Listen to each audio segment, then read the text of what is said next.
Boa tarde, crianças! Nós vamos começar agora a nossa aula de português. Por favor, abra um livro na página 17. Nós vamos na aula de hoje continuar as atividades sobre o texto que nós estudamos na última aula de português. Então, é legal que antes de vocês iniciarem as atividades, que vocês retomem e releiam o texto estudado, para não se perder nas questões, tá bom? Façam isso, por favor. Vamos lá, atividade 8. Releia as frases extraídas, ou seja, tiradas do texto dramático. Primeira frase. Vê-se o cão com ar triste e desanimado deitado à beira da estrada. Segunda. Os músicos falam sem pausa, demonstrando susto e aflição. Depois de ler essas duas frases, nós vamos responder ao que se pede. Considerando que esse texto foi escrito para ser encenado, qual é a finalidade, ou seja, qual é o objetivo dessas orientações? Assinale com um X sua resposta. Então, essas orientações têm qual finalidade? De indicar para qual público o texto é destinado? De passar informações sobre como o texto deve ser representado? De explicar em quais teatros o texto pode ser encenado ou de passar informações sobre o autor do texto dramático. Qual é a resposta correta? Letrinha B. Por que essas informações estão entre parênteses no texto? Parênteses, crianças, é isso aqui, ó. Esse sinalzinho aqui, ó, no começo e no final. Tá bom? Por que essas informações estão entre parênteses? Assinale com um X a sua resposta.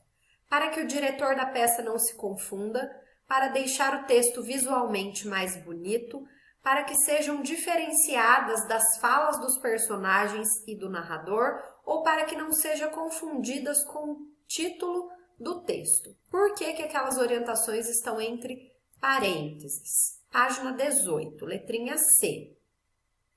Suponha que essas informações não existissem no texto. A peça seria encenada sempre da mesma maneira? Quais seriam os possíveis efeitos da eliminação desses trechos? Então, o que está pedindo para fazer aí? Para vocês pensarem na possibilidade de não existir aquelas orientações que estão no quadrinho amarelo. E se não existisse aquilo lá? A peça seria encenada da mesma maneira? Então, vocês acham que, por exemplo, se não tivesse aquelas orientações, tudo ia acontecer do mesmo jeito? As pessoas iam saber o que fazer sem aquelas orientações? Quais seriam os possíveis efeitos da eliminação desses trechos? Então, o que podia acontecer se a gente tirasse aquelas orientações? O que ia acontecer com essa peça teatral? Respondam como vocês entenderam, tá? Agora, vamos para o nosso quadrinho aí. O texto dramático é um roteiro para uma peça de teatro, ou seja, é um texto escrito para ser representado. Além das falas dos personagens, há outros elementos importantes nesse tipo de texto, como as rubricas. O que é isso? São frases ou palavras que indicam aos atores e à equipe de produção como as cenas devem acontecer, como deve ser o cenário, como devem ser ditas as falas, quais pessoas e objetos devem estar em cena, qual entonação de voz deve ser utilizada e até que gestos devem ser feitos pelos atores. Geralmente, as rubricas são escritas entre parênteses ou com outro destaque, para evidenciar a diferença entre elas e as falas dos personagens. Olha que legal aí. Número 9. Releia o texto dramático Os Músicos de Bremen e preste atenção na maneira como ele se organiza. Perceba que há divisões claras entre as falas de cada personagem, as rubricas e as instruções para o cenário.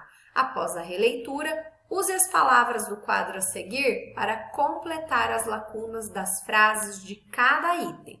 Então, vocês vão encaixar essas palavrinhas aqui nos buraquinhos de cada uma das alternativas, tá bom? Tia Marília não vai ler para vocês isso aqui, tá? Vocês vão ler, interpretar e ver qual palavrinha cabe aqui, tá bom? Tem que fazer sentido, não é só colocando qualquer palavrinha em qualquer lugar. Leiam com atenção e releiam o texto para fazer todas essas atividades, tá bom? Qualquer dúvida me chamem, crianças. Por hoje é só, um beijo e fiquem com Deus.